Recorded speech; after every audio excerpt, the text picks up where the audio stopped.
What's good, folks? Welcome to another edition of the Cover One Film Room, the show that gives you the hows and the whys behind both the good and the bad of the Buffalo Bills. I am one of your two hosts, Anthony Prohaska, joined as always by Eric Turner. If you are joining us live, apologies for the late start. My power went out at 5:26, so not the most ideal timing for that, but thank you for sticking with us from a live perspective. If you're not watching live, you're coming in a little later, we appreciate you. Apologies for having no episode last week. Things are just crazy from a life perspective. It's been hectic, yes, it's for no little, doubt. little hectic for us on the life side of things, but we're here to talk Bills, Rams. Eric, the Bills broke their winning streak after I would say, tough defeat in Los Angeles. Looked like the game was getting away from them, and then it looked like they were going to claw and bring it back, and then some things happened at the end that everybody wants Sean McDermott's head for, but we are here to break down what we saw on the film, the X's and O's, and as always, and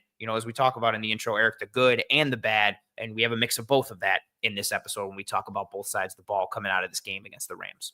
As always, man, even in a loss, it's going to be a fun episode. You guys are hopefully going to learn a lot, not just about the Bills and Rams game and what went wrong and what things went right, but also, some of the talk this week about, the trends across the league and how the Bills defense has struggles versus some of the Shanahan, whether you're talking Mike Shanahan, Kyle Shanahan, Sean McVay, that whole coaching tree, that whole coaching system, and why, that system gives the Bills issues. And honestly, the Bills have faced this system and philosophy a few times already this year. And honestly, the team they're going to be playing against in the Detroit Lions this coming week runs a very similar system. So a lot of the stuff that we're going to talk about, overall today that applies to the Rams game is also going to apply to the Lions game.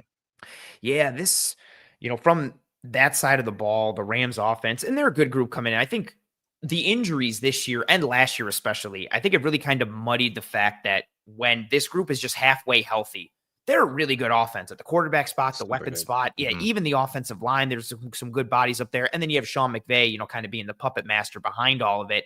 And Eric, you have this tweet pulled up from Kendall Mursky, formerly of Cover One and now researcher for NFL Next Gen, which is pretty cool. And he had a really great tweet Monday afternoon. It was cool. I was telling you offline because he texted me this because I talked about this so much the offseason and we were talking about it. And this tweet really hit home for me, given, like you mentioned, the trends we're seeing league wide. So this isn't, and you mentioned this offline too, which I think is important to note. What happened in this game and what we're going to talk about in this specific area with condensed formations isn't necessarily like, well, the Bills' weakness. It's a trend league wide. Yes. A lot of teams offensively are shifting to it. A lot of the quote unquote best offenses usually have reduced formational width and operate in this form and fashion. So it is very much in vogue. It's a way good offenses like to attack defenses. And the Bills really fell victim to that against the Rams this past week. Yeah, Kendall's tweet, he says the Bills have allowed 6 yards per play in 5 games this season. 3 of those 5 offenses were the Rams, Houston, and Miami in Week 9, ranked top 10 in condensed formation usage this season. The Rams have the highest rate, Houston has the 3rd highest rate, Miami has the 6th highest rate, and coincidentally enough, the Bills played Detroit in Week 15. They have the 4th highest rate in this category. So this is a big talking point in this episode, something that we want to cover, not just with data, but with film. And so I ask you, Ant, it's something you talked about all offseason. Reiterate why condensed formations are so trendy right now, and more specifically, why they give the Bills defense issues. Yeah, it starts with literally like the condensed nature of it and kind of bringing everything closer together. For me and for a lot of teams, I think it starts with the run. You've got more bodies near or attached to the line of scrimmage, so you can get to more in the run game. It's not just like, weak side zone or outside this. You can get to so much from a menu standpoint just by having that alignment. And then you talk about the pass game, you've got bodies closer. You have to kind of get closer as a defense. Guys are getting on your toes faster if you're a defender. It's harder to play match coverages when there's condensed formations because a lot of times, you're reading who's the 1, who's the 2, who's the 3. If everybody's in tight, and we saw the Bills do this to the Chiefs a little bit, all of a sudden 3 becomes 1, 2 becomes 3, and you're figuring out, okay, who do I have? Who do you have? It's easy to kind of expose a defense quickly, find some space, force them to communicate and really rely on one another, in addition to being able to access more of the menu from a run standpoint. It just gives you a lot of versatility in addition to limiting some tells and tendency pieces as well. Yeah, when you're having these formations tight, you see everyone is well inside the numbers, just almost near the hashes.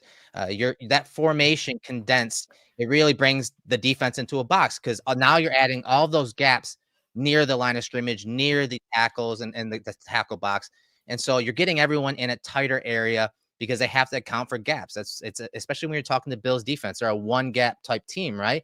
They are an up the field one gapping team, and so when, say, the offense runs a zone run, all those gaps are moving, and now you have to account for that integrity and those, that gap control. And so you see on this play that the formation gives the wide receiver the angle on Taron Johnson, but it also gives the angle to Cooper Kupp, who comes down and goes and cracks on the safety there. And you can see both of them are able to reach and get good angles to the second level. Here against the Jets, you see Taron Johnson out wide. You see that the formation is tight, but it's not tight like the last play. Now you see Taron just come down into the box on this lead play and blow that play up. Very similar look. And so you can see how, mainly when we're talking run game, it gives the offense angles, especially if you're talking, blocking. Watch the receiver to the bottom of the screen, tight to the formation, reduced width. He can come down and get a piece of Dorian Williams to really set the alley on this play by the Dolphins. And then now you have the guy who came across the formation able to kick out Douglas there. Now you have a running back in the alley for a big run. Yeah, you really get the opportunity to mess with the defense spatially, angularly, from a leverage standpoint. And then on top of that, when you're adding in all the motion and the misdirection, now you are adding, processing and communication and movement. And this is something, again, this isn't something that, man, the Bills defense got exposed against this type of offense. This is a common theme and trend for a lot of offense, especially those from the Shanahan tree, which Sean McVay is, which Mike McDaniel is, obviously in Miami with that clip we just showed. But it's something, it's funny showing this Colts clip. The Colts are one of the leaders as well in terms of reduced formational width, just how they kind of attack from an outside the numbers perspective and having success against the Bills, I should say, which they did in this game. And you can see there's, oh God, poor Taron. Like you can just see, even when you're running these zone runs, like here we have, split zone and it's going to the inside zone, inside split zone. Eric, like you said, because you're moving gaps and you're adding bodies, it's almost still functioning kind of like a gap run. So you're getting that people moving ability and you have to have that ability to kind of count for a specific lane and hole, even though it is a zone run. It just adds so many multitude of little layers and details. Yeah, and again, you have the split flow right here across of the jet action across the formation. So again, that is creating a calculation post snap for the defense. Again, one gap team. So now gaps are being added to one side of the field, but then a post snap, they're also adding another one. So now Taron Johnson is bumping over two gaps as the ball snap. He's come downhill. He's triggering, and he gets cleated. He decleated here. So this is what it does. Obviously, you're adding, first of all, a nickel into the box a lot of these times. And Taron, he can survive there, but there are times he's going to get picked off like this. And so you're in a tighter space. The guys at the second level, or when you are in these, reduced formations, the guys at the second level are really tasked with processing a lot pre and post snap. And then think about the defense of the Bills and how they are pretty light, how they are a nickel a bunch. When you have that type of defensive structure where you're bringing, 8 guys into the box because of the formational width and how it's reduced, that allows the offensive line to get better angles. But now you're getting tight ends, guards, and tackles up on nickel, defenders like Taron Johnson. So this is why it's such a trend across the league. This is why it creates such an issue for the Bills and for the run game side of things. But when we're talking the pass game, we're going to show you in the film from the Rams game how it created issues there, because we've seen the issues with the run and some of these clips and how, offenses are reducing the width of their formations to really get good angles and get explosive runs against the Bills. But the passing game is really where I think in the Rams game specifically, a lot of their under center play action stuff, a lot of stuff we're going to see from Jared Goff and the Lions this week. In fact, probably even more layers to a lot of those play action plays and 3-level passing concepts off of run action.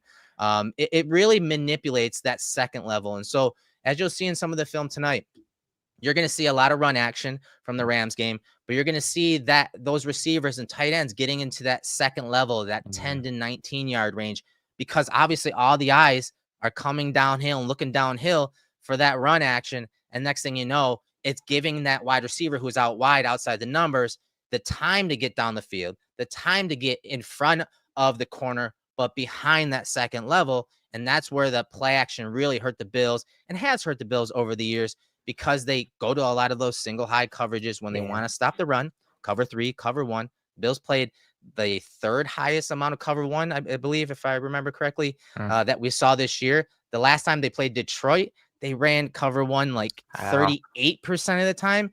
So these are things you have to start thinking about as the season progresses, as the film from the Rams game shows up. And obviously Detroit's going to be running a lot of those same type of things.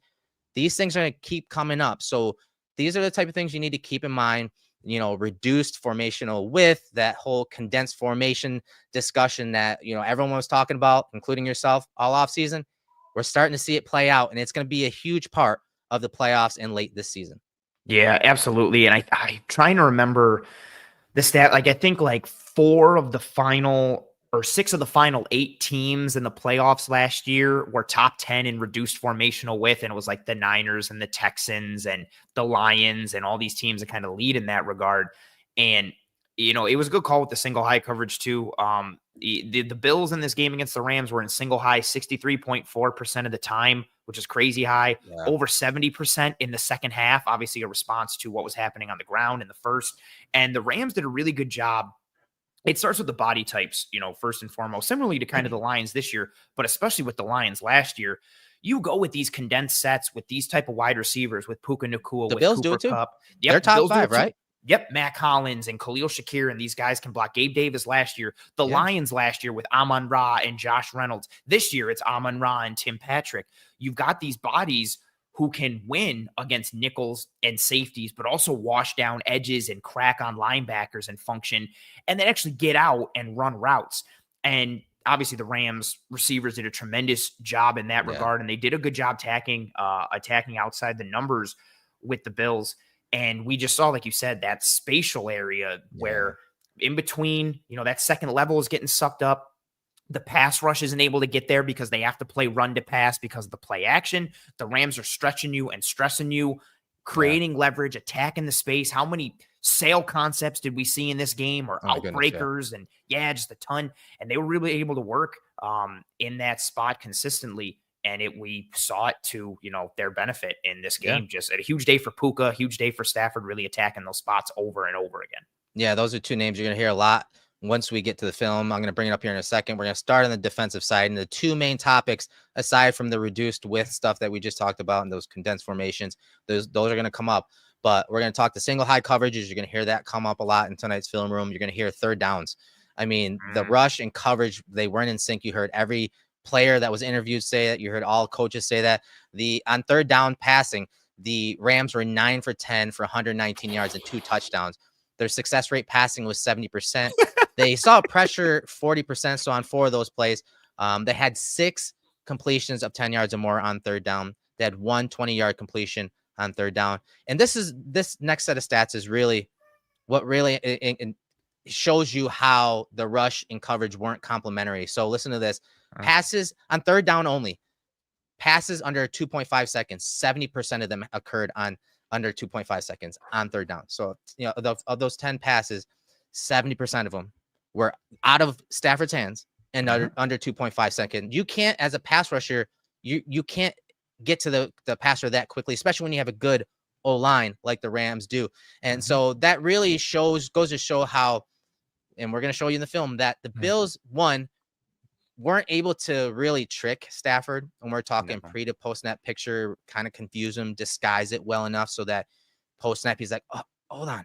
Is this cover 4? Is this cover 6? Is it, they didn't confuse him enough to get him to hold on to the ball 2.7 seconds, 2.8 seconds, so that the rush had a chance. That's what really, 70% of those passes out on third down in 2.5 seconds. That's what really, that's what that shows and displays. And if you can't do that, you're not going to get to the passer that often, especially the Bills. We're talking about the Bills pass rushers. Yeah. They're not guys that are just going to win with their quickness all the time. A lot of times it's going to be power And so Compression the pocket, compressing compression, the yeah, pocket. exactly. And so I think that was a huge part of it. Obviously, Stafford, Super Bowl winning QB, he's seen it all. He was on a heater, man. He was He stealing. it was crazy. It kind of reminded me of like Kirk Cousins when the Bills lost to the Vikings a couple years back, and he was just throwing things blindly, not even looking, and just like completing it. Like some of the throws from Stafford were just unbelievable. The one to Puka, going from left to right, where Benford is in like perfect position, but Stafford Yeah, angles it, and then Puka, the turnaround hands, toe tap, like just ridiculous. sick. And quick point too, you gave the pressure stats. Pressure was so important in this game. Coming into it, Matt Stafford, amongst 34 qualifying QBs, when under pressure, he was last in EPA, second last in EPA per dropback, last in completion percentage over expected, 31st out of 34 in QB rating, and 29th in yards per attempt. The book was, and again, it's easier said than done, but if you could pressure Stafford, he wasn't about it. Like you saw Right. a ton of coming into this game. If he get pressured, you'd get one of those like, nah, and he would just dirt the ball. The Bills were unable to do that. Granted, Stafford did a good job, but a lot of it was those condensed sets, how they attacked, and just a major weak point for the Rams. The Bills were not able to exploit that, and the Rams mitigated it, and they found success. Right. So here's early in the game, 3rd and 9. So a 3rd and long, and the Rams are able to get 9 yards here on a high-low concept out of a trips bunch set. And you're gonna see, the Bills are right before the sticks. There's Cooper Kupp short of the sticks. Here comes Puka Nakua, behind Taron Johnson and Bernard. And you can see Taron, he's sitting, he's waiting for Kupp, the throw to Kupp to happen. It doesn't happen. And then Nakua, you have Taylor Rapp also closing on him as well in that high-low. And the Bills get a little pressure. Vaughn gets a little pressure, and Stafford is able to break, contain, get outside the pocket, and find Nakua outside of structure. So early on this 3rd down, they were in great shape. But again, the pass rush didn't get home. This was one of the few plays, especially we're talking 3rd downs, where the Russian coverage were pretty close to being on the same page, but not enough against Stafford. Yeah, this was one early on where it's kind of like, tip your cap. Okay, Yeah. like Stafford avoids, gets out, makes a play. Really good job by Puka Nakua, as you highlighted there. Gets eyes on Stafford, sees where his quarterback is, puts his feet in the ground, works back to space. He's so good in scramble drill, and Stafford showing good athleticism. Again, getting out of the pocket. Puka's getting past the sticks. Taron is closing down, like you said, on Cooper Kupp. So we get that high-low, which we see a ton in the Shanahan, McVay, that tree, that scheme. And then Stafford gets, shows a little bit of I was going to say Georgia Matt Stafford, but he wasn't even really athletic back then. So this is just a good play from Stafford. And the big thing, again, look at the formation here. There's a 1st and 10 play from the first quarter. It's a 13-yard gain off of play action under center. Again, this is going to be worn out the rest of this year. We're talking under center play action game. And the Bills love running cover 3 versus these type of looks, especially trips bunch looks. The Bills run cover 3 37.5% of the time against trips bunch looks. The league averages 29.8%, and the Rams run trips bunch set the 5th most in the league. So there was a lot of this, and they do it different ways. Sometimes it's like that last saw the bunch on the last play where it was kind of out wide. This one it's more condensed, right? And so you get that run action. The Bills bring guys down into the box, and you get that run action and play action play as the Bills roll into that cover 3 look. And a lot of these concepts from this are 3-level passing concepts. And I want you to watch the outside receiver, Tutu Atwell, to the top of the screen. Early in this game, he did get Benford on this. And this is big because you're getting the naked bootleg. So the quarterback's getting outside the pocket. And now Taron Johnson, because he has to stay into his run fit, on those cutback runs, on those zone runs. Now look at the distance between him and the wide receiver out wide. And Anthony, he's a flats player here, right? This is cover 3. Yeah, he's sucked in, and you see him looking back like, uh-oh. Like he's got to get out there. Nice little route. Tom Brady called it a squirrel route when Tutu Atwell ran this on the broadcast. The little like fake. That's the EP playbook. That's absolutely what it's called too. That's right from the Patriots playbook. Yeah, and Atwell does a pretty good job here. Runs Benford off, comes back. Like you said, there's no flat defender underneath because of the action we saw earlier. Taron Johnson gets sucked in, and that spot is vacated. And Johnson does a decent job recovering, but there's just so much space. This is being run to the field side, and with him vacating that zone, obviously a problem in a window to throw. And, obviously we're talking here about the Rams, but, some more under center numbers. The Detroit Lions for this upcoming week, They have the most plays in the NFL run from under center at 475. Second is the Minnesota Vikings at 390. So a huge gap and difference between that. And then if you're also talking about play action, the Lions lead the league in play action rate at 38.5%. The Colts are second at 32. So again, for you folks, a lot of this, it's not just pain of kind of like revisiting what happened. Like Eric has said a bunch, a lot of what you're seeing this week in this film room from the Rams game will apply to the Lions game again. And this is what's so difficult when we're talking the pass rush, because obviously we always talk about the D line. They have to what? They have to process run to pass. And so they're immediately on these plays processing run to pass, and that slows them down. They can't just pin their ears back. So here's another trips look, and here's Nakua on the big play action pass down the sidelines. And once again, it's cover 3, single high coverage.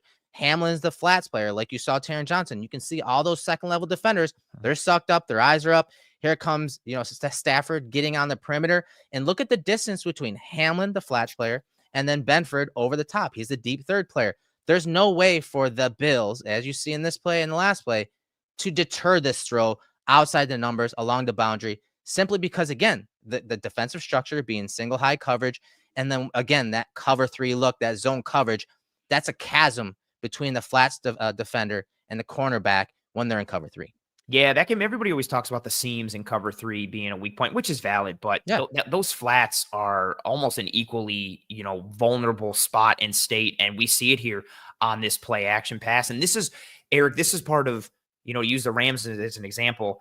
This is why we talk so much about why running the ball is important, because it's not just about, succeeding in the run. It's about making the defense honor that, and then how that ties into the pass later. You see just how much that second level is sucked up again on this play, just like we saw in the previous one. Hamlin is left to, baseball turn and try and find Puka, and we get an almost similar result on the last play. We get a different route this time from Puka versus what we saw from Tutu Atwell, but it's the same idea. Attack that space, suck in that second level defender, throw it behind them. And there's just so much space underneath, even with Hamlin trying to get on his horse, and they're caught again, kind of chasing their tail a little bit. Yeah, and again, the Bills like to play cover 3 versus trips looks, especially when they go under center. And that's what's going to happen. So now we fast forward to the third quarter, and Bedford's like, all right, I've seen enough of this 1st and 10 situation here. Again, look at the formation, look at the width of it. It's very much reduced and condensed here. Same type of play. This time they're going to try Cooper Kupp out wide and kind of run a similar type route and off of run action here. And once again, Benford is not, he's like, I've had enough of this. I don't have help No underneath. Rap, I don't know if he was supposed to rush here. I imagine based on his alignment, maybe he was rushing there. So it's a little different look as well. So maybe it's a planned pressure, a zone pressure, but that makes Benford, or allows him to play more of man coverage instead of zone here. And man, this is some really good coverage from Benford. Nothing new in off coverage here. Great footwork and drive on the ball to break it up. Yeah, you see, he's bailing and he's in his pedal, but you can see versus on this one versus the previous 2 plays, he's pedaling, but look at, like, it's not that full commitment to bailing out. It's almost like he's anticipating, waiting for Kupp to hitch this up or break out, sitting. And then you said the feet. We've seen this a couple times from Benford this year. Really good footwork, really good hip fluidity. He's able to break down, turn, drive on the ball. Again, similar to what he did on that amazing Stafford to Puka throw. Yeah. He did almost this exact thing, and Stafford just threw it upfield, and Puka made a great catch. But this is, like you said, a great job by Benford, something that we've seen with a good amount of regularity this year and a little bit last year, too, if you paid attention enough, which you should if you watch this show, because we talked about it a whole bunch. So, yeah, really good play from Christian Benford on that one from a mental and physical standpoint. All right, now we're in the third quarter. This is a third down play, 3rd and long. One of very few third and actual 7 or longer third downs. And so the Bills, again, I didn't think they did a good enough job of disguising this coverage. I mean, you can see it kind of developing and unfolding like they're trying to show it, as man coverage. And watch Stafford. He's calling out. He knows that Bernard's coming here. And I think it's because he sees that Hamlin is down here. Everyone's kind of showing man posture here. And I think he knows that Bernard's coming. He points him out, or at least slides the protection to Bernard as the Bills send this 5-man pressure. But again, the Bills are in man coverage. And so what did the Rams do? They just found the guys they wanted to get the ball to. And usually that it was either between Puka Nacua or Cooper Kupp. Very, very good options for any quarterback in the league. And on this play, Taron Johnson actually has decent coverage like he had for most of the day, except for maybe one pass. But again, Stafford, kind of fading back with pressure, with a looper coming and Greg Rousseau, a 5-man pressure here. And he's able to just throw a dime to Nacua for the first down. Again, one of the very few 3rd and long plays, but it's converted still by Matt Stafford and the Rams. There were a couple of these, especially through like the second and third quarter, where Taron or Benford, and Taron was a victim on another Cooper Kupp one too, where you're just in good position. And like you said, like Stafford just, it's good coverage. Stafford's throw is better or the catch is better. The ball placement here, while like you said, he's backpedaling, like he's not stepping into this throw. It is crazy. And he didn't throw it out here right to the boundary. He actually threw it back inside because he knew Taron's driving to the boundary. This is ridiculous. Yeah, it's not like accidental placement, like, oh, he kind of threw it more upfield into the back shoulder. No, like he threw it to beat where Taron was going to go. And again, that's kind of exactly. You tip the cap. Like, dude is seeing every coverage possible. Also, look at the throw. He's pedaling away, but like, look at the arm come through, the rotation. Like, it's so technically sound and fundamental, and it comes out really pretty, like aesthetically pleasing. And yeah, you can't like, if you're Taron Johnson, you're just like, all right, that sucks. But like, you're not like, damn, I got like worked on that one. Like you made a good play, but the throw, he basically got thrown open here if you're Puka. 100%. And then good adjustment by Puka, going up, getting it and surviving through the ground. Right. And here's another 3rd down from the second half. 3rd and 6 here. Here's another, really nice throw. This time it's against zone coverage. It's that sail concept that you alluded to earlier. It's another high-low, but again, it's another play with Nacua and Cooper Kupp near each other. You see Kupp right at the sticks. Taron Johnson, as the Bills drop into cover 3, he takes Cooper Kupp away, but this is a 3-level type passing concept. So you have a stretch, someone going deep, you have a guy low, and then you have Nacua running that sail route, that corner route to the boundary, kind of flattens it out, and Stafford puts it on his hands for the big first down. Again, 3rd and 6. This one's easily converted with the sail concept. And a little bit on this one, if you folks watched the film room we did on the Bills and Chiefs, you'll be familiar with what I'm about to say. And we spoke about it when we talked about condensed formations. Look what you get on the snap. You see, Eric, if you want to go right back to right before the ball is snapped, like look where the receivers are. Puka's coming in motion. So who's the 1? Who's the 2? Who's the 3? Puka looks like he's just about to go outside of 2-2 Atwell. So Puka's going to be your 1. 2-2 is your 2. Cooper Kupp is your 3. And then look what happens on the snap. Kupp becomes the 1 as he goes outside and he lets everything develop in front of him. Puka kind of is the 3, but almost in a stack behind 2-2, which is even more confusing. And then they break out. Like, so again, another advantage piece that we talked about with condensed formations, like, and in the lead in here, playing out right in front of our eyes and then going into that sail concept, Eric, like we talked about, flooding the zone, getting that defender to, pin low on Cooper Kupp. You hit it behind him. You got cover 3 rotating on the back with Hamlin getting to the post. Douglas is honoring 2-2 Atwell going upfield. Right? Yep, he's got to, because that's his deep third. That's his responsibility. Puka. Especially with how Hamlin is spinning late here, because the Bills showed too high initially. You see Hamlin, he's the post player, but he's coming from the bottom of the screen. He's got a lot of area to cover there, so he can't help squeeze the seam or that vertical route by Atwell. Great call. He's got to rotate, and it's on the snap. It's that late rotation. They're trying to hide it a little bit, so Douglas knows that, so he's got to play with a little more emphasis and urgency deep. And then good call by you on Puka's route. Like, he hits that sail, but I like how he flattens it a little bit. He's so good at recognizing or kind of having that spatial awareness and where he needs to be and just finding that space. And honestly, not a horrible job for Douglas, who has to honor that deep third, but he sees it, tries to come forward, but Stafford just puts it right on Puka, and Puka's route, it helps it succeed there. Yeah, so it's one of those plays. Again, the concept really beat the scheme. It wasn't the personnel necessarily, but stacking Kupp and Nacua. Hey, okay, the flats defender or the underneath defender is going to jump Cooper Kupp. Well, guess what? We have an intermediate route by Nacua behind it for the first down. And it just happened all day. That was too easy of a read for Stafford. Here, they're trying to disguise it as man coverage. You see Bernard's up on the running back. It's an empty set. And so they're making it look with their posture that like it's man coverage. But post-snap, once again, the Bills just drop out into cover three versus an empty set. This is easy money. Anthony, you talked about it. One of the weaknesses in cover three is the seams. Look at the seams on this play in this cover three. Look, they're wide open. Both seam routes are wide open. And Stafford just stands in there, gets good protection. He's able to throw a nice high point ball to Cooper Kupp for the touchdown. This is when Rapp is trying to, make a play from the post safety position, ends up with friendly fire there, hitting Douglas, and not able to jar the ball away from Kupp, neither Rapp or Douglas on this play. It was close though, right? It was close. Douglas almost got it, but either way, touchdown Rams, cover three versus an empty set. They did not disguise their coverages well enough against a Super Bowl winning quarterback, and it showed post snap. The pictures didn't change, well enough. There wasn't much, decoy going on or anything like that, and Stafford just diced them up. Yeah, this one was on broadcast. They did a really good job of showing the end zone angle, but looking at Stafford and on the snap, and you can even see it a bit here from the all 22.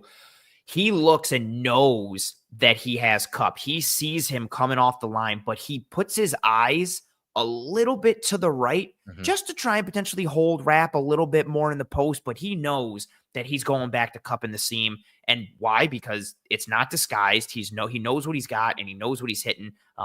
So like you said, I don't have too much to add on it other than, that was my other point. Like the other seam, also had an opportunity. And this isn't just like, because we freeze framed it and Rapp was already committing this way, he could have thrown it. Like this could have been Demarcus Robinson in the seam to the right, or it could have been Kupp to the left, a little bit of kind of pick your poison. My only gripe, and you mentioned it, Rapp has been so good making plays on the ball. Like that Jets game, we broke down several.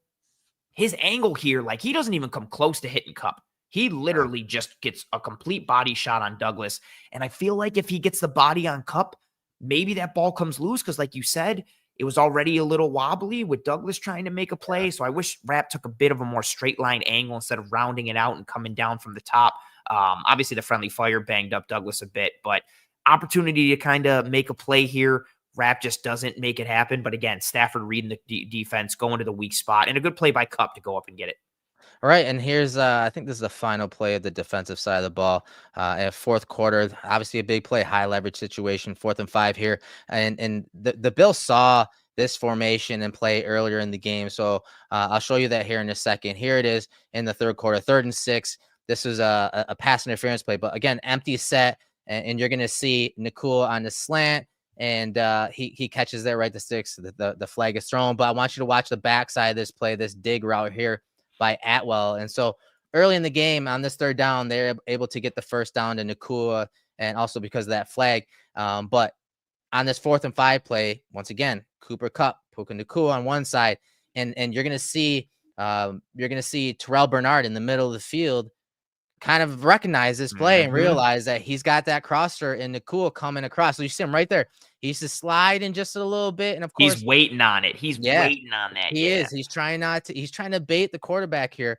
But Stafford sees that it's taken away. And eventually, Bernard does slide a little bit, but that opens up the middle of the field to Atwell on this dig route. And he gets Benford at the top of that route, creates some separation. And that right there on 4th and 5, that converts a first down. So even when the Bills did get help on Nakua, and Bernard thought he was a step ahead, again, Stafford had the time to step up, move on in his progressions, and find essentially probably the 3rd or 4th option on this play on 4th and 5 to convert the first down. Big time moment. And, obviously got the Ray Lewis quote, like big time players make big time plays in big time games. And this is such a good play from Stafford. And honestly, a good job by Bernard. Like you said, like you see him peek and see it, and he shuffles, and then triggers, and it looks at Stafford like he's thinking, oh, I got to pick. And Stafford is looking right at him. Stafford sees him and is like, nah, bro, I'm not falling for that. And I know that you just vacated that window. So let me sidearm sling this thing. The arm angle. Show off. What the hell? Just right, like just peak Stafford flair right here.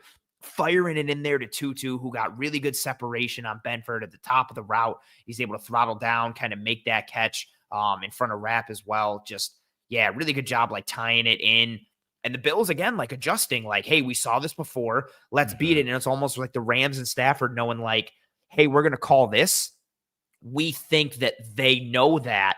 So instead of throwing what you threw before, let's throw this other thing. And yeah, man, just a really great job. Honestly, I know it hurts if you're a Bills fan. From a game plan standpoint, an execution standpoint, and a film standpoint, especially with how nerdy we are with it, such a great game plan from the Rams offense. Granted, the Bills didn't necessarily bring their best, but man, from the run game to the pass game, the coordination, the execution, the play calling, the sequencing, just really great stuff. And again, one last piece on the formational width. The Rams on the year have the lowest average formational width of any team in the NFL.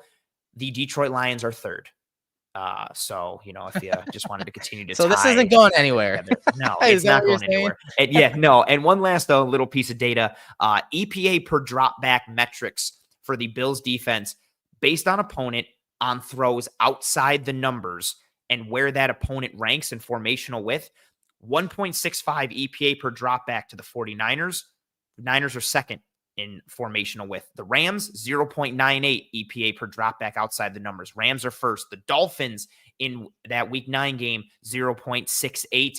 And the Texans also 0.68. Texans are fourth in formational width. So a lot of the teams who operate from a condensed standpoint, work in those formations, attacking the Bills outside the numbers, finding success there. And again, a lot of it is, like we talked about, what the Bills do in response to those formations, those looks, those coverages, and the nature of condensed formations a bit anyway, where, you condense with the idea of, trying to attack that space post snap instead of aligning in it pre-snap by going spread. Yeah, Matthew Stafford had the 6th quickest average time to throw at 2.52 seconds. Which is crazy fast. I'm surprised it's only 6. Like, that's super fast. Yeah, and 40% of his dropbacks were 2.5 seconds or less. He was 10 for 12 in those situations, 83.3% completion percentage, 101 yards, 8.4 yards per attempt, and 2 touchdowns, no interceptions.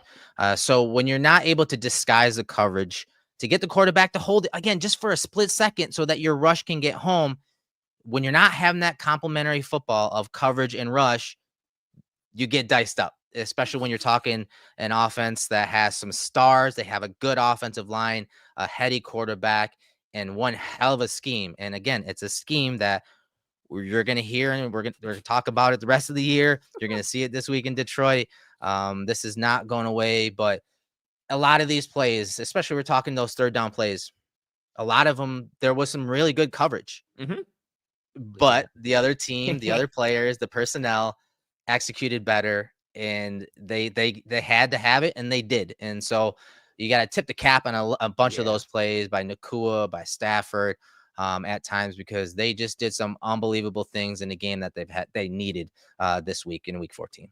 Yeah, the Rams came out, like, I like that point, you had there, like, the Rams needed this game. They haven't been healthy. They're starting to get healthy. They're playing for the division, like, all of a sudden a wide open NFC West that the Seattle Seahawks are leading right now, but they have a chance to win that division. And this is the team with a championship pedigree. They've won a ring a lot, but they've got some new blood come in. A lot of that new blood is fun.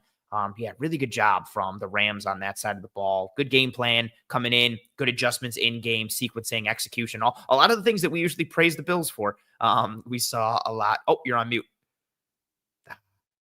It happens to the best of us. And I would love that you said that a lot of things about the Bills do, because as we flip sides here and go to the offensive side of the ball, it was very similar. It was a very similar approach by the Rams. If you go back and watch a lot of the plays, especially in Nakua, they ran a lot of those trip sets and ran those screens that the Bills run to Shakir. In this game, the Bills didn't have the wide receiver screens, but they did have some running back screens, man. Damn well I had to put some of those plays in the playbook. So let's flip the script here.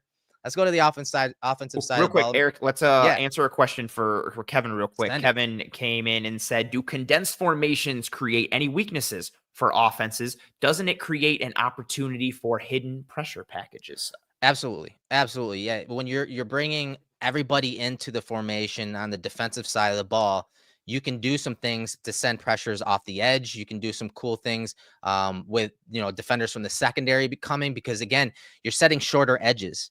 All right. And a lot of times those receivers, especially if we're talking passes, those guys aren't staying in the block. So now you still have a short edge and it's easier to disguise some things. And that's why, for early on in Josh's career, they didn't do that a lot. They didn't do a lot of the under center bootleg stuff because Josh had issues with nickel pressures, and he still does to a certain extent, accounting for that nickel or that secondary defender coming from depth on those blitzes and pressures off the edge. He still has those issues at times, but now he's got better answers against those condensed packages when you're talking the defensive side of the ball.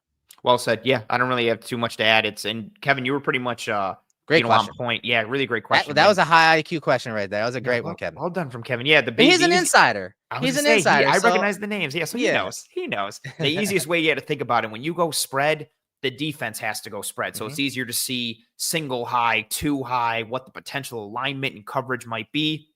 If you go condensed on offense, the defense goes condensed. Could be hidden pressure, could be hidden coverage. You're trying to decipher. Also, usually a lot of times with condensed stuff, plays are happening faster on both sides of the ball. So from a timing standpoint and a QB standpoint, your processing has to be accurate and quick. You have to get from 1 to 2 to 3. And then if you're doing that on top of trying to read a potentially muddy coverage, it can get a little wonky. But I mean, that's why a lot of these teams who run it, like Goff is a tremendous processor. Matt Stafford, the Niners QBs usually process well. CJ Stroud has been a good processor. Like it's these high IQ QBs functioning within the system. They get set up well for success. But yeah, really great question from Kevin. That was a fun one. Yeah. All right. So are you ready to go to the offensive side of the ball? Yeah, let's everyone happy. Fun. Yeah, let's have some fun, right? Bring up the mood a little bit. All right, so let's get some of the struggles out of the way. Obviously, the run game wasn't there. Yes. But I thought, and this is going to come up from time to time, when the run game's not there, do the Bills have a pivot? And they have shown that they have other ways to attack defenses that are quasi run game stuff. I had mentioned it. I got a little excited and spit it out there about the running back screen. The Bills had 2 running back screens. They didn't have the Shakir screens really all that much in this game against the Rams. I thought they were able to pivot from the run game aspect of things, but they used a running back screen game instead. But also, I thought Allen realized that, hey, I'm going to be part of the run game now, especially on these scrambles. And he got several big runs in big moments when we're talking that. And so I thought there was a pivot enough to kind of to compensate for the lack of an actual true running game. Yeah, I completely agree. I was worried offensively, especially when it looked like the game was kind of getting away from the Bills. The offense was struggling a bit without that ability to run the ball. And we've talked about it so much, not just because the Bills have a good running game and that's awesome in a vacuum, but because of what it leads to with the pass game. And how many film rooms, Eric, have we done where we're talking about, the Bills, especially recently, starting with that Seattle game, really, where the Bills are going play action off of these run concept that they telegraph all the time, and all the space that there is, and the time, and the pocket, and what the chunk plays are able to generate. And without the run game, that struggled a little bit, from just that run game itself. And I was worried what the domino effect or chain reaction would be. But I thought you really kind of said it perfectly. It seemed like Allen and Brady, I think, too, by extension, was like, that's not there. We have to pivot to more in the pass. We have to weaponize Josh Allen a little bit, which, not to kind of pat Brady on the offense on the back more, but because they don't have to do that all the time, when Allen does have to do it, it's a little easier for him because it's not like another week where I have to put like the team on my back. It's like, no, when you have to put that cape on and kind of break glass in case of emergency, it's easier when you only have to do it once every 4 or 5 weeks instead of every single week. Right. And again, taking the pressure off of Josh, but this game, the pressure was on, and boy, did he rise to the occasion. So let's start with one of the plays that, again, took the pressure off of Josh, and one that we probably haven't seen completed for a big play, let alone a touchdown later in the game, since Chan Gailey probably. I love that we're starting out with the screen. I love it. Yeah, we have to, man. We have to. 14 yards to Ty Johnson. But I want you to watch left guard David Edwards. He's a huge highlight on this play. Samuel's coming across the formation. The throw is to Johnson, but watch the left guard David Edwards as they do that run action to the running back. The linebacker shoots the gap, and Edwards picks up the initial threat, that D lineman, but then watch him pass off and let that guy go to pick up the guy that's coming full speed down the pike at the play. Right there, boom, picks him up, pulls him just a little bit so that they can sneak the running back by him up the field for a 14-yard gain. Great work and great timing by Josh Allen, the offense, and the Bills are now in the low red zone. I couldn't believe this worked. I yelped during the game. I was like, oh, like just a running back screen. Great call on the play by Edwards there. Like, He knows that that defensive lineman that he's already slowed down isn't as much of a threat as Spates, who's coming through. And then great highlight from you, the window Yeah, it's that nuts. Allen, yes, he fires this right between there. Oof. Like that is a small margin for error, small Mm-hmm. room for error there. Changes his arm angle a little bit, fires it in there. Good job by Torrance and McGovern getting downfield, but a really good job by Curtis Samuel downfield. The effort, the block, granted it's on a DB, but that's good focus. That's good effort from Curtis Samuel. We heard Joe Brady talk about it this offseason when they acquired Samuel, and that he's, one of the best blockers that he's been around at the wide receiver position. And we see it a bit. He gets downfield, he turns, knows what's happening, forms up his man, stalk blocks him, and then look at, like, he's pushing him out. He's looking back to see where Ty Johnson is. He's trying to widen his man further. Really nice play. And yeah, really nice way to start off this offensive side of the ball in the film room. So in the second quarter, the Bills started going into their play action game. A lot of first down play action. This one's 18 yards at Cooper. But once again, look at the Bills formation. They have Hollins tight coming across the formation, extra offensive lineman here. We know the story with this. It's another 3-level passing concept. Hollins is in the slot going deep, the stretch there, and then Cooper hitting the boundary on like a deep comeback. But watch Josh turn his back to the defense, and then watch, there's a guy flashing right in front of him, and he kind of hits that back foot and waits for Cooper to come out of his break. But then the big throw there to Cooper for the first down, and play action from under center. Sound familiar? It's something as we talked about on the Rams side of things. The Bills do it a bunch too, and you're talking chasms between defenders. Here's a corner here. Here's an underneath defender. There's a really nice window in between those two defenders, thanks to play action, but also thanks to the offensive lineman getting on the defensive lineman, covering them up, allowing Josh to set up for this big throw down the field. Yeah, good call. Like the play action nature helps, like we talked about in this episode and a multitude of times in general. It helps slow down that pass rush as they have to process run to pass. But the Bills do a good job of kind of getting on those defensive linemen early, trying to establish, first touch and getting them out of their lane or out of their rhythm. And we just get a really nice route distribution that it develops there. Yeah, shout out to the line. Good job.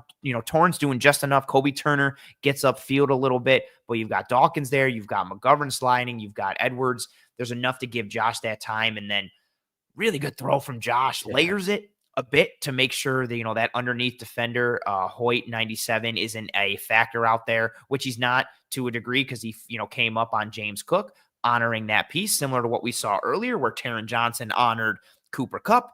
And all these pieces and plays, and a good job too by Cooper, kind of getting out of the break and lots of space and separation as he came back to the ball. Yep, same type of thing in the second quarter. 1st and 10 situation here by the Bills. Once again, 2 tight ends set on this one, and you're going to see a post route, which I think Josh is reading high to low here. Top of the screen, post from Samuel. That speed element, that vertical stretch, you get the play action fake. I love how Josh climbs the pocket, sees that Samuel has someone over the top, gets his eyes down to Cooper at the bottom of the screen by hitching up in the pocket. Very good mechanics.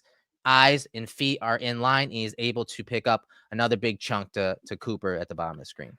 Yeah, when Allen gets in that mechanical rhythm, it's so pretty. And Eric, we've talked about this for years. We've always said, like, it feels like when he goes play action, it kind of like resets him and gets him into this rhythm. And his feet, his shoulders, his eyes are usually in good position and in sync with one another. And you see it. The hitch up really gets me because a lot of times, like, Allen isn't the biggest, like, let me step up into the pocket and fire. Usually it's like, all right, I'm going to step up and just run through this wide open gap. And take off. And I like how he steps up, resets. Maybe, Kobe Turner working across face of Connor McGovern influences him a bit. But I like how he steps up, keeps his eyes downfield, good pocket movement, but he's scanning. And he's looking and going through. Like, that's a good job stepping up in the pocket, but still trying to keep the pass alive. And then he fires a dot. A lot of this game, and what we'll show too is, Allen being like this mutant alien unicorn, like we like to say. But this right here this is just good QB play. This is sound technical QB play, which he doesn't get enough credit for because he is a mutant alien unicorn.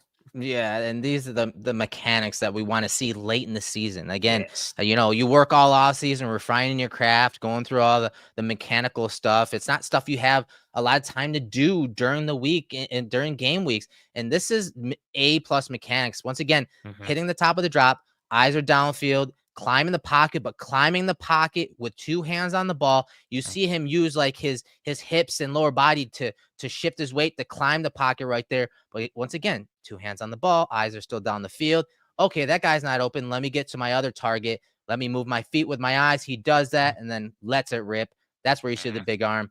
This was one of those plays that it's very encouraging to see when we're talking him recommitting to his craft in the offseason, but carrying it through late in the season during this run, late in the year of the regular season and going into playoffs. Very good mechanics. I mean, textbook stuff from Josh off of play action here for the big play.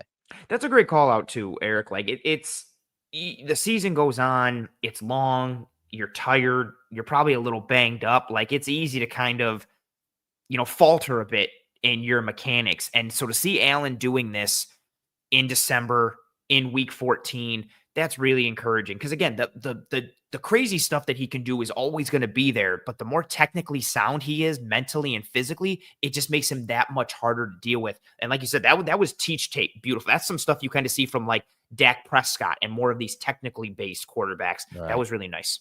All right. So I said that the Bills didn't really get the ball to Shakir on the screens, but on this one, they get it to the running back, but it's after a fake wide receiver screen to the top of the screen. So watch as the ball snap, you're going to see Josh look to the top of the screen and run that fake right there to Shakir on that screen. They're making it look like they're going to throw it to him, but what's he do? He immediately gets his eyes to the bottom of the screen, sets up Johnson for the big play, and from the end zone angle, the blocking on this play on this screen were just unreal. I want you guys to pay attention to some of these blocks that happen. They're all crucial at springing this play. So on the snap, here comes McGovern to pick up that first threat. The guy screaming out wide to pick up Johnson.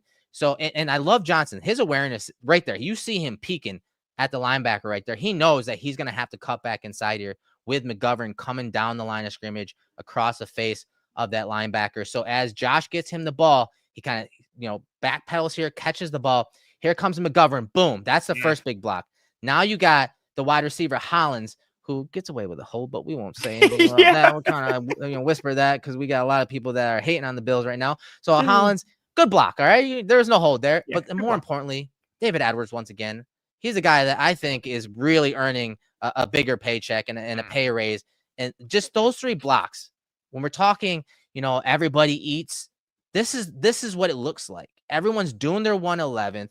I mean, Edwards is running downfield 10, 15, 20 yards downfield to pick up a DB to spring Johnson for the touchdown on a running back screen. Everyone with the slow clap with the runner, the running back screen for the touchdown. Big play to Johnson. And again, a pivot, a quasi run game supplement when the Bills couldn't do it on the ground with a true run game. Yeah, that's such a great call out. Like we talk about the screen game as being like a supplementary aspect or extension of the run game, and it needed to be in this one because they could not run the ball with the running backs in this one. You hit everything. Credit to Roseboom there, like 56 for the Rams. He reads it immediately and triggers and is like, I'm gonna go make a play. And it's such a good job by Ty Johnson being aware and catching the ball and not drifting, not getting too far outside. He's making this catch already with the intention of putting his outside foot in the ground and getting back inside. And then, Edwards getting downfield. You can see Williams, 24. He does not want to be on the tracks for that train. He sees Edwards going and is like, oh, okay, cool. He olays him like he's a bull.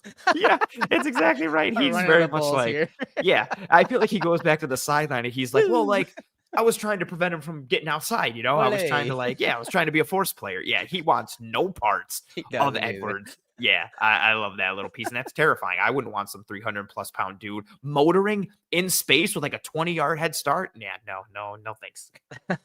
And so we flash forward to the third quarter, 3rd and 9. So 3rd and long situation. Here's a 26-yard completion to Cooper. Part of the reason why they got him, 3-by-1 set, isolation route, top of the screen. You see the safety, kind of poach into the trip side.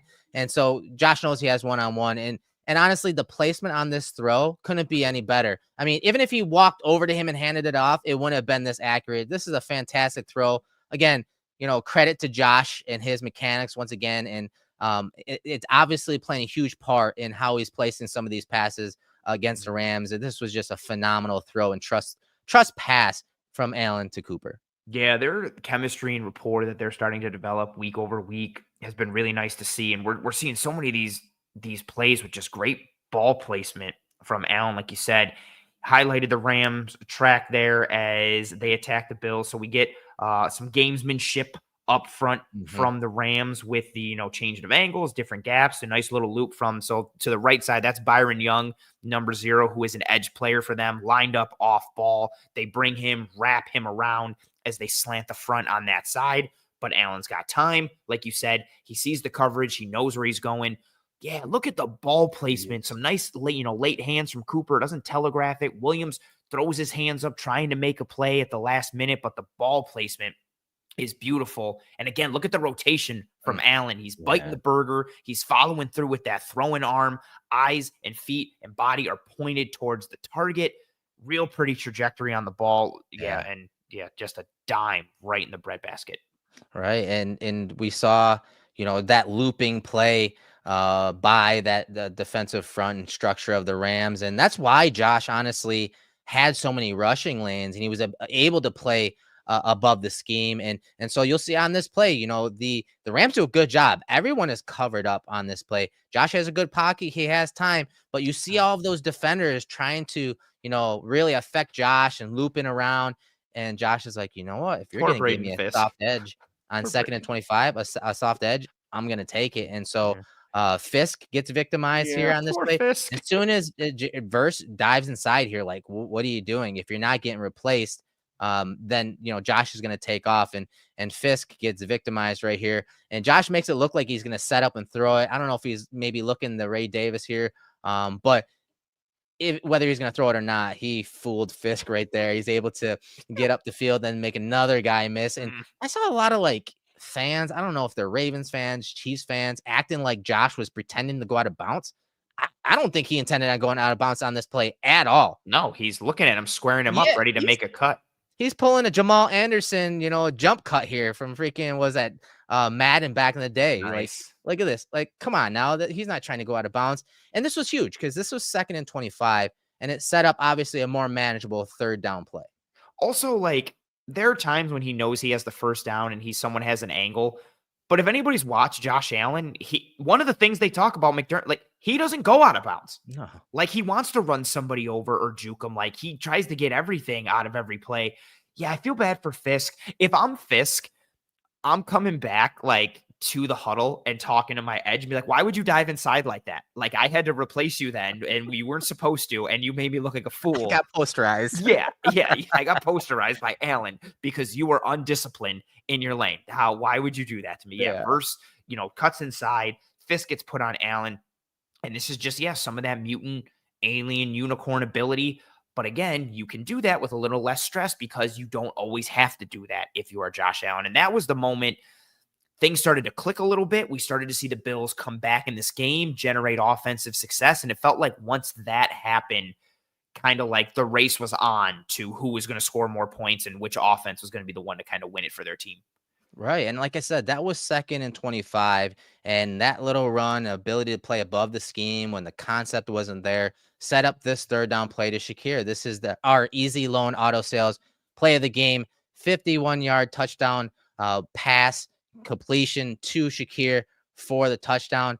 And what I liked about this play is Josh's command and understanding that, hey, you see the Rams are overloading the offensive right side of the formation here. Something crazy is coming on 3rd and long here. And sure enough, it does. It's a 5-man pressure. Once again, they're looping guys right here. They're looping Verse inside as well. And Josh understands that they're going to have issues picking this up. So what's he do? He kind of slides to his right a little bit. And then he finds the eyes of Shakir right here over the middle. He finds his man, his guy in 3rd down situations when the pressure's on. He finds Shakir, and then Shakir out of nowhere Bro. hits another gear, and then he just like, I don't know, he just teleports through the middle of the Rams defense on this play. Again, a 3rd down, 5-man pressure, high leverage moment at midfield, the gotta have a moment, and Josh is able to just buy enough time, find his guy for the big touchdown. Another example of, some of the games that the Rams are playing up front, kind of giving or welcoming Allen to run the ball and some rush lane, lack of discipline in those areas. I love Allen stopping and setting his feet and firing when he sees Shakir. Like, he doesn't keep rolling to the right. He doesn't make this like, okay, I'm rolling to the right and I got to throw back across the left and I'm on the move. He runs, sees it. He's already putting his feet in the ground. Yeah. Shakir sees him, works across, and here comes Allen. Boom. Let me stop. Let me set my feet and fire a dime. And then, yeah, like, it's like in I Fast don't and know the how he did that. no, like, and it's like in the Fast and the Furious when like they hit the NOS button and like the Yeah. cars just take off. Like, that's what he did. It's Like, just a he hit blur. yes, that's You just exactly see a it. blur. Yeah, he hit the thrusters, he hit the NOS, like he, pressed R1 and depleted all of his turbo. And you could see it a little bit like the gear that Shakir kicks it into here. He gets it, and it's just a different level, shot out of a cannon. Kitchens has a chance to make a play, so does Williams, and both of their angles are done in an instant. And then, of course, it wouldn't be a Khalil Shakir play if he wasn't bouncing off somebody or breaking a tackle. I like the little look to the right, like, yeah, Yeah. am I going to break inside? What am I going to do? No, I'm just going to kind of get you to hesitate so that way I can put my foot in the ground and get back upfield and then break 2 tackles. Just Yeah. wild. He bursted angles on this play, but he also, again, that little move right there to freeze the feet of the safety. Not only did it freeze his feet, but it threw this guy's angle off, and so he's Yes. now not in a position Mhm. to make a true tackle on Shakir. And if you're not wrapping up or attempting to wrap up, he's Mhm. going to break that tackle. He's going to bounce off those shoulder pad hits. He bounces off those even when people try to wrap him Yeah. up. So he's been filthy this year. Like, I Yeah. knew he was going to take a step up, and I understood that he was probably going to be the guy in these high leverage situations. I did not expect him to have this many explosive plays or big plays, whether it's thrown short, he breaks it, or even down the field, like we'll see later in this game. But this play by Allen, the understanding of where he needed to set up in the pocket, where the ball needed to go versus this 5-man pressure, where the weakness was in the defense, and simply just getting it to his guys somehow to take the pressure off of him, but allowing his playmaker, Shakir, to make the play. And Shakir, once again, made it look easy. So add him to the tally for the year. Mm. Our easy loan auto sales, making it look easy. Khalil Shakir from Josh Allen, 51-yard touchdown, big play against the Rams. Yeah, great play from Allen, recognizing what's happened up front, making a good throw, setting his feet, and then Shakir doing the rest. This kind of turns into an easy button, and kind of ties into the making it Mhm. look easy. I also want to add, too, as this play goes on and we, read some things from our friends at Easy Loan Auto Sales. A+ level ball spin from Khalil Shakir when he crosses the At the goal end, line. yeah. And there's a little swag to it. He crosses just like bang, and just look at the spin, especially from the end zone angle. As Yeah. we, just so beautiful. Breaks that tackle, and he's feeling it a little bit. That's a huge touchdown. Let me cross the goal line. Boom, he spins it like a bat flip, like he just pimped a home run, like a 450-foot-yard homer. It's real pretty. And he doesn't even look at it. He knows No. it's spinning, but Yes. he's like, I don't need to. I know it's burning right now. Yes, that's exactly it. Like, and that's how we pimped it. Like, when you crush a homer, you just flip the bat. Like, Yeah. this thing the hell out of here, man. Yeah, absolutely beautiful from Shakir and Allen on this one. And Khalil, like you said, adds to the tally for Easy Loan Auto Sales, making it look easy. Play of the game. Sponsored, of course, by our friends at Easy Loan Auto Sales, who, regardless of your credit situation, Easy Loan can help get you behind the wheel and on the road to better credit. All of their vehicles include a 2-year, 24,000-mile warranty, and they have 3 convenient locations in Buffalo, Lockport, and Niagara Falls. They can get you driving today. Go to easyloanauto.com to start your accelerated approval. Many thanks to them for, again, riding with us week after week, season after season, and this is a really pretty one to add to the tally. No doubt, man. All right. So we're not done with Shakir yet. All right. Yeah, So we're going to no. flash forward to the fourth quarter. First and 10 situation. Here's a 34-yard wheel route by Shakir. Bottom of the screen. Bills are in empty. You're going to see Mac Hollins with a double move up the seam. And Shakir is the number 3 inside near the hash. He's running kind of like an out and up, a wheel, a rail route up the numbers there. And you can see the corners kind of playing like a man coverage look there. Bottom of the screen. And then you have that safety that's deep, kind of getting his eyes on Hollins. And so Josh sees a small little area to throw this ball to. And honestly, the spacing isn't the best on this play. I don't know if Hollins was supposed to keep it a little tighter here, Yeah. because it's one of the few plays this year where the receiver's spacing isn't that good. But either way, this throw from Josh, at like the 45-yard line, right hash to the 5-yard line Yeah, outside it's the a numbers. 40-yard air yard throw in the hole. Stop it. Stop it. That is a silly throw from Josh from that distance, from that far right hash. Big play, obviously sent with the Bills in the low red zone from Allen to Shakir. We got a great idea from Kay Mori in the chat who says we need a making it look easy Oh, we compilation at got the you. end of the season. Yeah, We we got you. got you. We got you. It might be in the award show Yeah, episode that we're gonna. Yeah, exactly. I like that. I like that. Yeah, this throw is just ridiculous. And that petri dish you have highlighted there, as you always say, Allen's got time. There's space in the pocket, and he just fires. Man, like that throw is ridiculous. Like a 40-yard hole shot from the far hash, the angle, the trajectory, the arm strength, the placement, all the things that need to go right. And Hollins holds Cam Curl a little bit, as you highlighted, like it prevents Cam from necessarily driving on it. That's funny. I'm glad Tim says I'm glad I'm not in the office because that throw is not suitable for work. I That's really agree. good. Well done.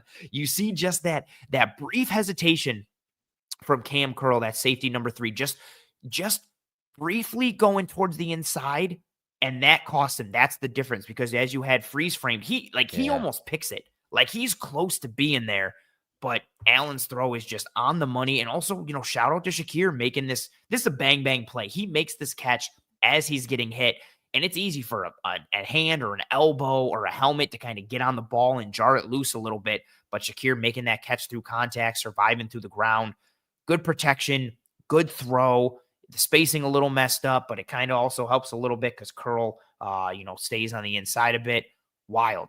The throws in this game. Yeah, Allen just balled out in the Yeah. second half here. It's ridiculous. Yeah, and he did it, from all angles. We always talk about, hey, he's winning from the shoulders up in games. He's winning with his physical, gifts, his big arm, his legs. He's able to, do all these things with his arms, his legs. He can do it all. And we saw it in this game. They needed him in this game on a bunch of these plays. And here's another just dime on 2nd and 10, 21-yard touchdown to Hollins on a slot fade.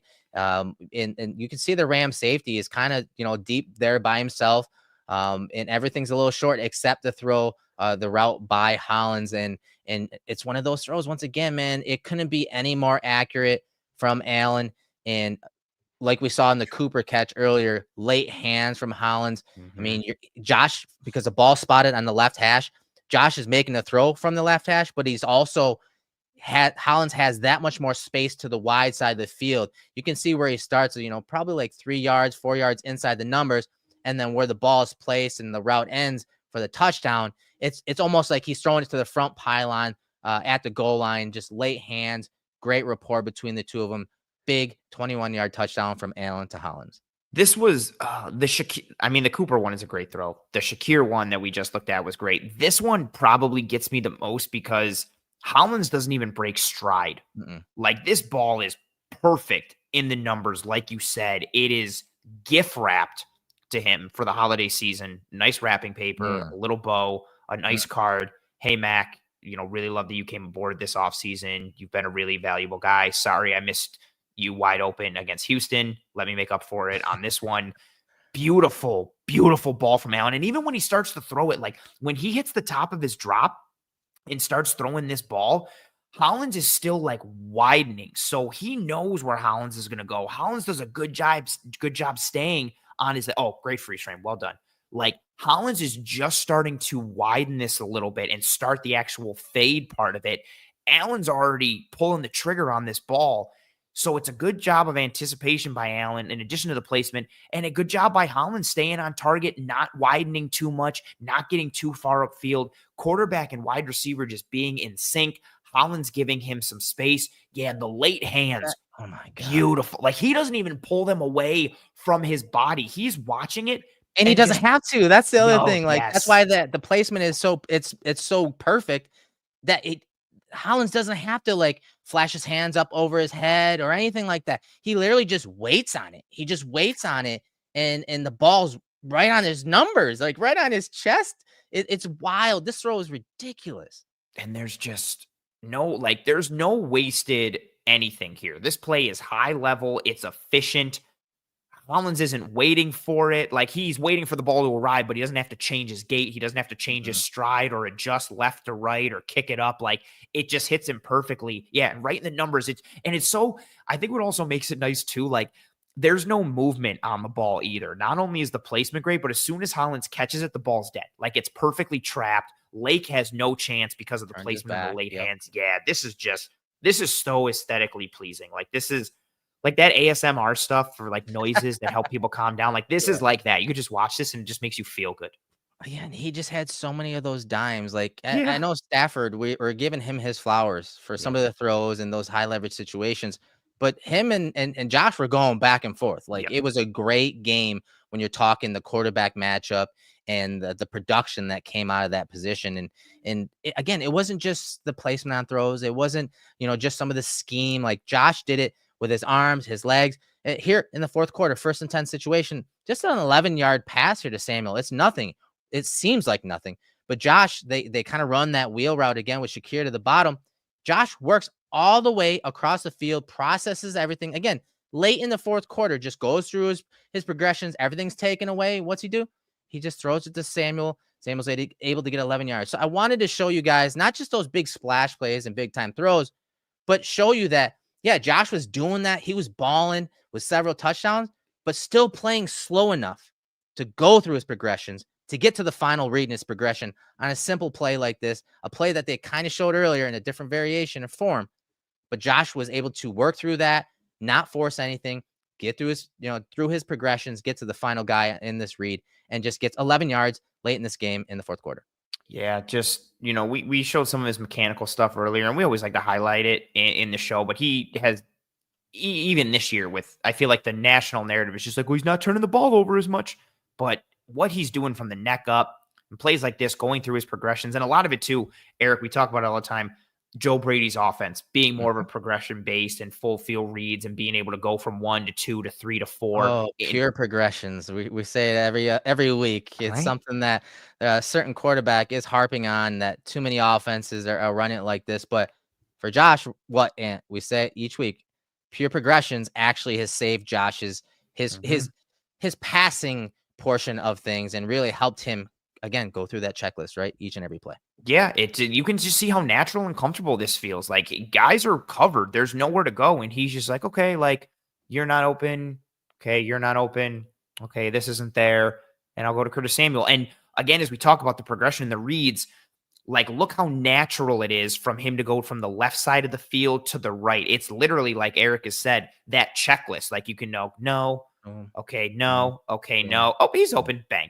Like, it's just fluid. It's seamless.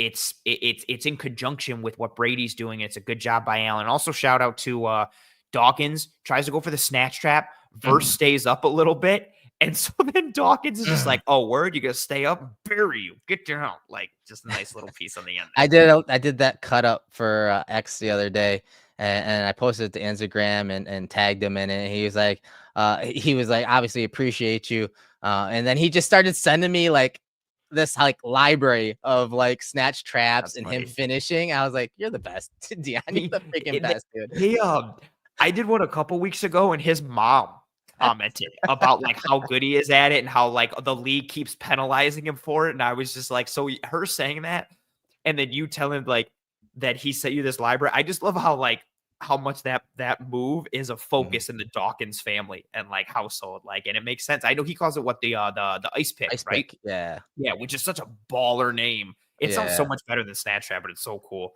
It falls right in line with his whole persona. It does. It's Absolutely, the ice pick for the yeah. snowman, like, oh, just I he knows how feel to like brand himself. isn't that what Freeney called his spin move though? I feel like Well, because that's textbook. Like, when you spin that, spin, yeah, that's that the ice ice pick pick right goes in there. the lower back that Yeah. you use to hook and bring yourself through. Like, so that's traditionally why I haven't. I mean, I've never heard it used for a snatch trap. I've always heard snatch trap. I've also been told by people that snatch trap isn't a thing. That's your thing That is pure progression with that one quarterback. Mine is that snatch trap. it Which, is. That's not a yeah, thing. That's not a technique. Okay. we It just called wasn't it back play. then. We just called it playing football in my Yeah. day. Yeah. That's I funny. will I never forgot forget about that. that. Yeah, good times. But I know the loss was tough, especially how the game ended. But again, you can see the good, along with the bad. And in the end, there are going to be games like this. There are going to be games where the offense is going to have to carry things, and Josh is going to have to outscore the opposing quarterback and opposing offense. And so, while the Bills defense did struggle, it was nice to see Josh at least kind of carry through, and win that game, or try to win that game against the Rams. And it seems like Anthony is frozen here and has lost connection. He just messaged me and said that the power is completely out at his house. So we'll wait for him to jump back on. But while we do that, if you guys have any questions, please send me your questions in the chat before we get out of here. We're about an hour and 15 minutes in, so we want to wrap this up soon. Send any questions you have. One that I did star from Josh Shalen said, really want to hear what we think of Milano's performance thus far. I know his first week was in the snow, so this is the real good first look at him. I think with Milano, it's not the physical. It's not, the arm. It's not his lower body recovering. With him, it's from the shoulders up. It's his processing. And I think when we're talking some of the run game stuff, I think he's still trying to catch up when we're talking play speed. And we talked about the reduced formational width and how there's pre-snap jet motion, and then there's post-snap split flow with a tight end coming across a formation, and how the Bills defense is having to kind of process all of that on the fly. Well, there are some plays where you could see he's like half a click behind. There's some plays where he's half a click behind and Bernard is trying to bump him out of the way to go make a play. But then there are some plays where, oh, he saw this play in the first quarter. He didn't quite react as quickly or fire his gun like he should have. Well, when he sees it in the, corresponding next few drives, now he's going and getting the ball and making the play. So I think for him, so far for me, it's been inconsistent when we're talking his play. But it's more specifically the processing, side of things, the play speed side of things. I think he's physically fine. I think he just needs to slow down from the shoulders up, because that's really what it is leading to some of those plays where he's not quite in a good run fit or run position to make a tackle.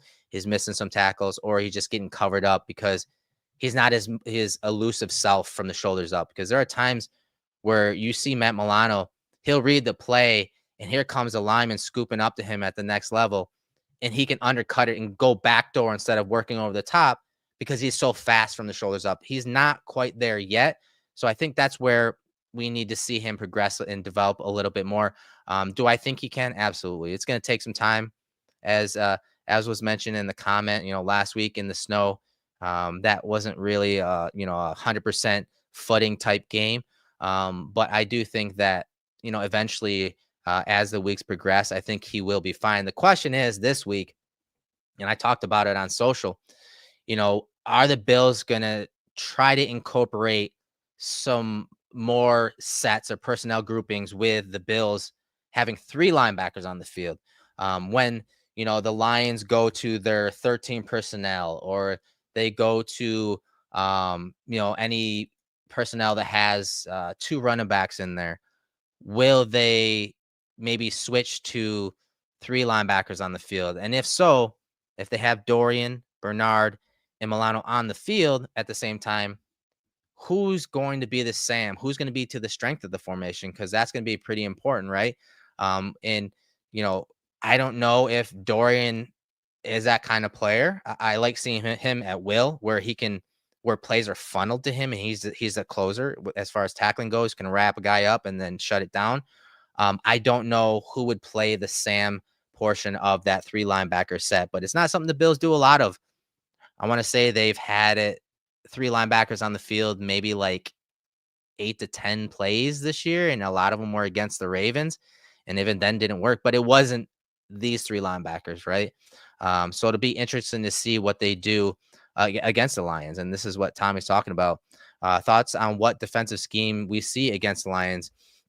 I talked a little bit about this on social today, and I know it's been a few years, but when the Bills faced the Lions with the same quarterback, some of the same scheme, they did some different things. They played a lot of man coverage, and teams play a lot of man coverage against um, teams like the Lions because they want to have their defenders, kind of looking at the ball, all right, so you got this receiver, this DB has that receiver, just worry about him. We're going to kind of dedicate the guys in the box, the 6, 7, or 8 guys in the box to stopping the run.